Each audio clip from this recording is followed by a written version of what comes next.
Hello friends, स्वागत है आप सभी का आज के इस वीडियो में।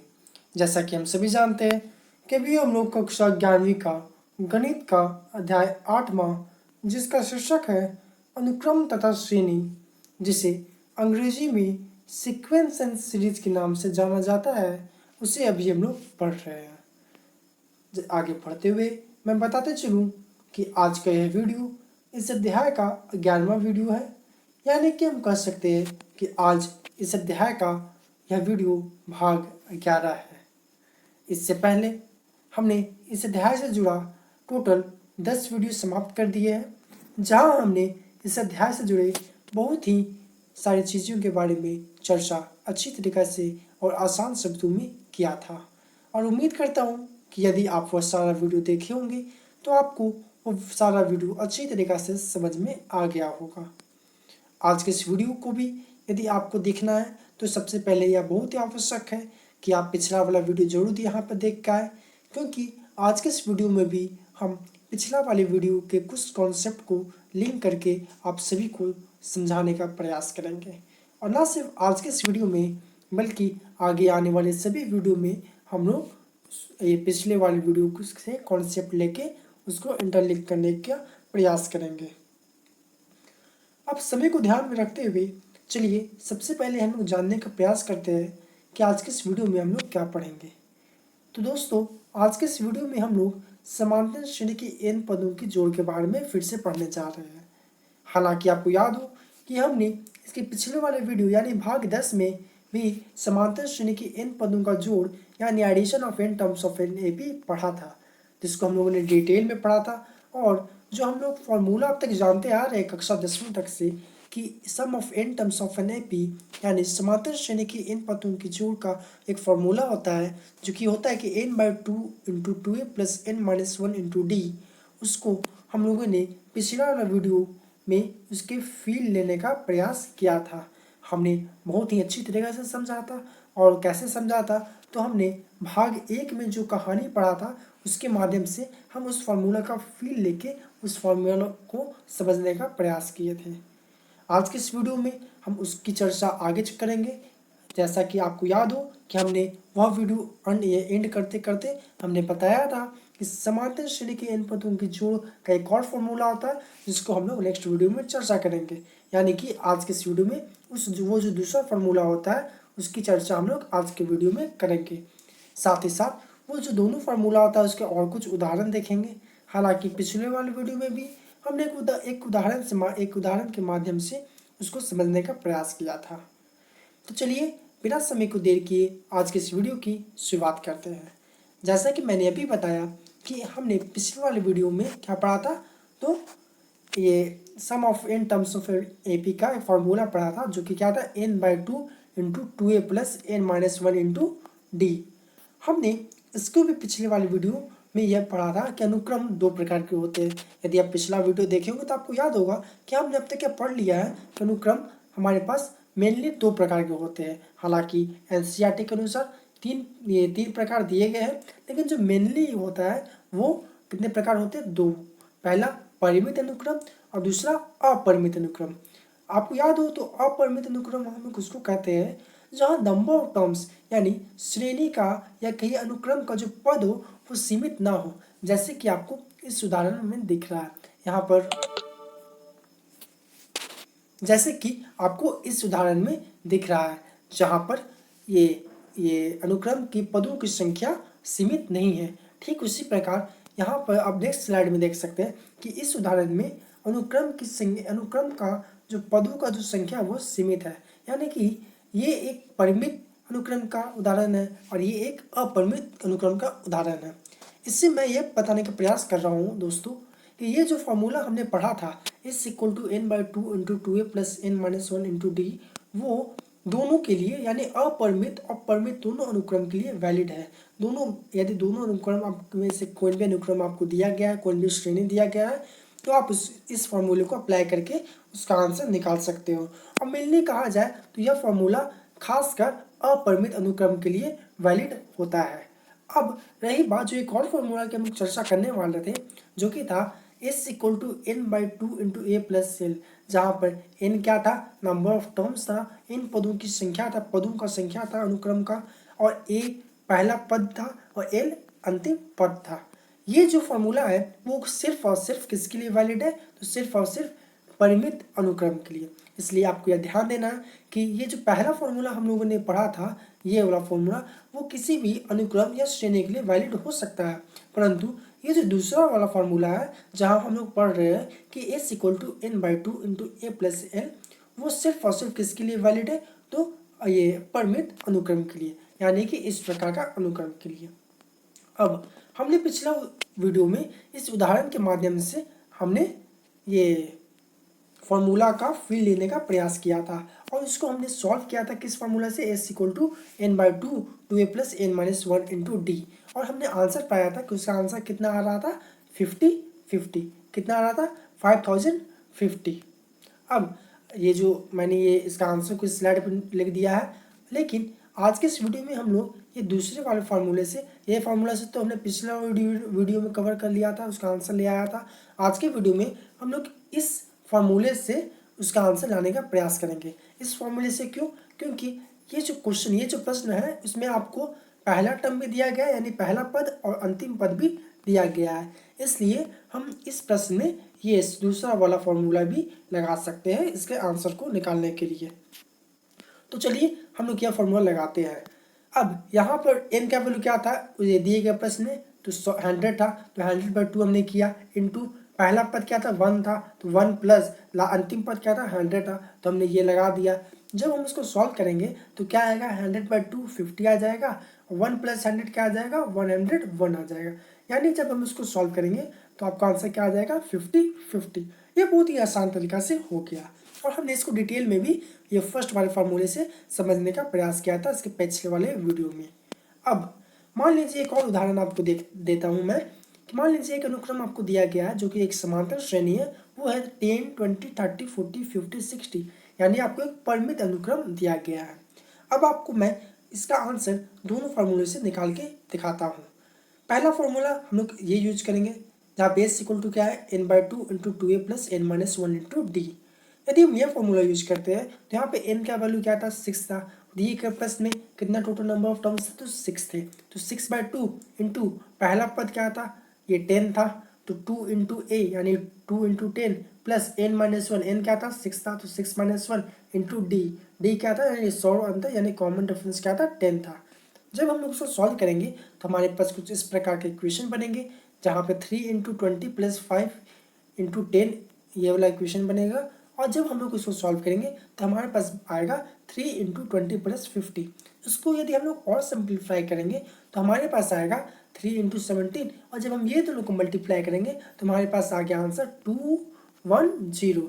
यानी कि हम कर सकते हैं कि ये जो अनुक्रम, ये जो श्रेणी, समांतर श्रेणी हमें दिया गया है, और यदि हमें इसका सम निकालना हो, इन पदों की ये जोड़ निकालना हो, तो इसका आंसर कितना आएगा, 210 यानी 210। ये हमने पहला फॉर्मूला से निकाला। अब जो हमने दूसरा फॉर्मूला आज पढ़ा उससे हम लोग निकालने का प्रयास करते हैं, जो कि है S equal to n by two into a plus l. जैसा कि हमने जाना कि यहाँ पर टोटल नंबर टर्म्स कितने हैं, 6 है, पहला टर्म 10 है और अंतिम पद 60 है। जब हम इसको सॉल्व करेंगे तो हमारे पास कुछ फिर से इसी प्रकार आएगा, 3 इंटू 70, और इसको जब और सिंप्लीफाई करेंगे तो हमारे पास वही आंसर यानी 210 आ जाएगा। यानी कि हम कर सकते हैं कि या तो दोनों फार्मूला से हमें क्या सेम ही आंसर आता है। अब हमने कुछ एनसीईआरटी के उदाहरण लिए हैं जिसको मैं आपको यहाँ पे समझाने का प्रयास करता हूँ।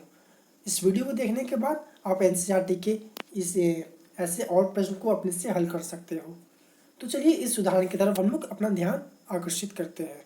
जैसे इस उदाहरण में दिया गया है कि यदि किसी समांतर श्रेणी के इन पदों के योग इतना है जहाँ P तथा Q अचर है, तो सौर अंतर ज्ञात कीजिए, ये बोल रहा है। तो इसका सॉल्यूशन कैसे होगा, मान लीजिए ये हमारे पास कोई समांतर श्रेणी दिया गया है, क्या है, A1 A2 dot dot dot AN। अब यदि हम इसका ये इन पदों का जोड़ निकालेंगे तो वो क्या आ जाएगा, कुछ इस प्रकार A1 plus A2 plus A3 plus AN minus one plus AN equal to ये जो दिया गया है NP plus 1/2 into N into N minus one into Q, जहाँ पर P और Q क्या है, अचर है। अब हम यदि n की जगह 1 यानी S1 निकालते हैं, यानी सिर्फ एक पद का जो निकालते हैं, तो वो क्या आ जाएगा, S1 इक्वल टू A1 आ जाएगा। और यहाँ पे जब 1 का वैल्यू पुट करेंगे तो वो क्या आ जाएगा, P।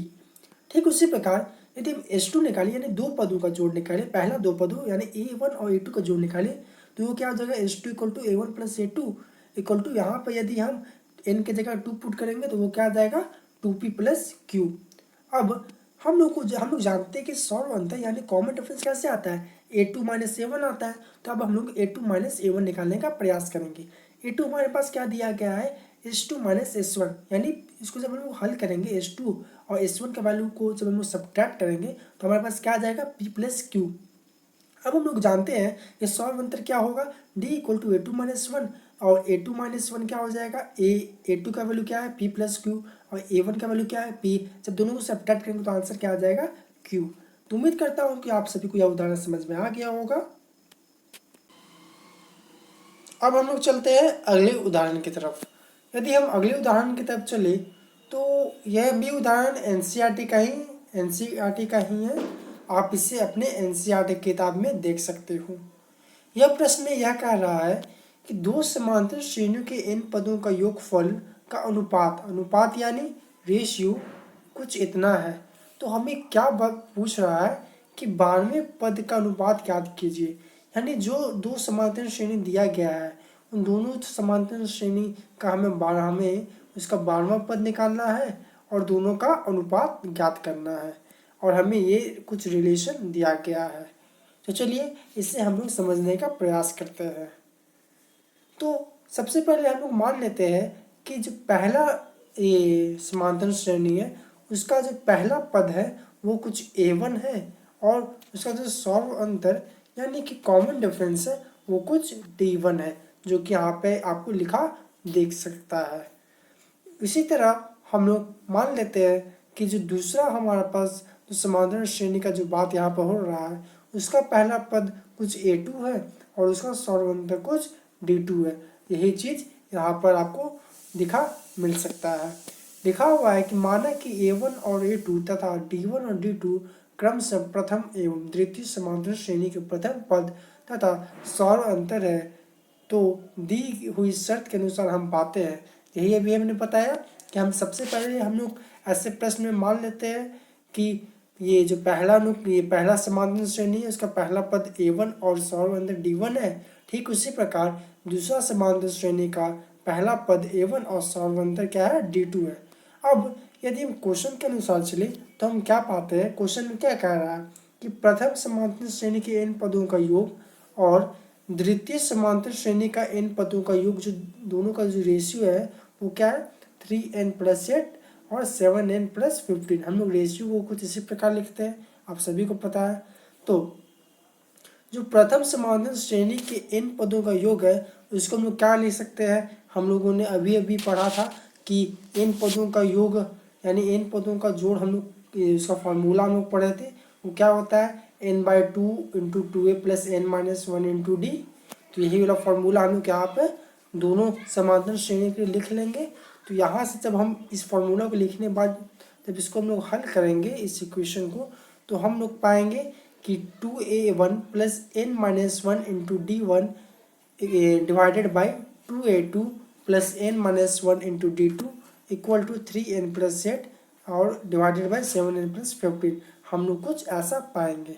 अब हमें क्या पूछ रहा है, यहाँ तक हमें जो इन्फॉर्मेशन दिया गया था उसके अनुसार यहाँ तक हम रिजल्ट ले आए हैं। अब हम लोग से जो पूछ रहा है हम लोग उसकी तरफ पढ़ते हैं। हम लोग से पूछ रहा है कि प्रथम समांतर श्रेणी का 12वां पद तथा द्वितीय समांतर श्रेणी का 12वां पद का रेशियो यानी अनुपात बताना है। तो हम लोग जानते हैं कि किसी भी समांतर श्रेणी का हम लोग को किसी भी पद निकालना हो तो हम लोग आसानी से निकाल सकते हैं। ये हमने पिछला वीडियो में पढ़ा था, तो उसी कॉन्सेप्ट को हम लोग यहाँ यूज करेंगे। तो प्रथम समांतर श्रेणी का 12वां पद क्या होगा, A1 प्लस 11 D1, और इसी प्रकार द्वितीय समांतर श्रेणी का 12वां पद क्या होगा, A2 प्लस 11 D2। ये यदि आपको नहीं आ रहा समझ में तो आपको पिछला वीडियो देखना होगा जहाँ हमने इसे डिटेल में डिस्कस किया था। अब यहाँ तक तो हम लोग कर दिए कि प्रथम श्रेणी का 12वां पद और द्वितीय श्रेणी का 12वां पद क्या होगा। ठीक उसी प्रकार आगे जैसे ही हम बढ़ते हैं तो अब ये जो हमारे पास जो पहला इक्वेशन बना था, पहला इक्वेशन क्या बना था, ये वाला, इसमें यदि हम लोग n का वैल्यू 23 पुट कर देंगे तो क्या होगा, n का वैल्यू जैसे हम यहाँ पे 23 पुट करेंगे तो हमारे पास कुछ इस प्रकार से इंफॉर्मेशन इक्वेशन बन जाएगा। क्या बनेगा, 2a1 plus 22d1 divided by 2a2 plus 22d2 equal to 3 into 23 plus 8 divided by 7 into 23 plus 15।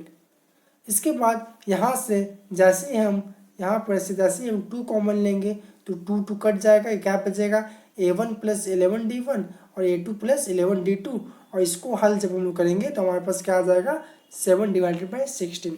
यानी कि हम कह सकते हैं कि जो हमारा प्रथम समांतर श्रेणी का 12वां पद है और द्वितीय समांतर श्रेणी का जो 12वां पद है, उन दोनों का अनुपात हमारे पास कितना आया, 7:16, जो कि यहाँ पर लिखा हुआ है। तो उम्मीद करता हूँ कि आप सभी को यह भी प्रश्न अच्छी तरीके से समझ में आया होगा। यदि आपको प्रॉब्लम हुआ होगा तो आपको प्रॉब्लम यहाँ कुछ यहाँ पर हुआ होगा, जो हमने प्रथम समांतर श्रेणी का 12वां पद और द्वितीय समांतर श्रेणी का 12वां पद लिखा है। हमने इसको यहाँ पर डिटेल में नहीं डिस्कस किया क्योंकि यहाँ पर समय का अभाव है, इसलिए यदि आपको इसको डिटेल में जानना है तो आपको पिछला वीडियो देखना होगा। तो अब हम लोग चलते हैं कुछ अगले प्रश्न की तरफ। यह प्रश्न कुछ इस प्रकार है, ये भी आपको एनसीईआरटी में मिल जाएगा, हालांकि मैंने इसको अपने से लिख लिया है, अपने से आपको लिख के दिया है, या आपको अपने से करना है। इसको आप मान लीजिए कि आपका होमवर्क है, इसको आप अपने कॉपी पे नोट कर लीजिए और एक बार खुद प्रैक्टिस करके इसको हल करने का प्रयास करिए। मैं इसको समझा देता हूँ। यह प्रश्न यह कह रहा है कि मान लेते हैं कि कोई एक व्यक्ति है जिसका एक साल में कुछ इनकम कुछ इतना है, और यदि उसका ये प्रत्येक साल 10,000 इंक्रीज हो रहा है उसका इनकम, तो हमें बताना है कि उसका 20वां ईयर में क्या होगा। तो ये प्रश्न आपको एनसीईआरटी में भी मिल जाएगा, इसको आप लोग ये अपने कॉपी में नोट कर लीजिए और खुद से बनाने का प्रयास कीजिए। तो आज के लिए इतना ही, धन्यवाद।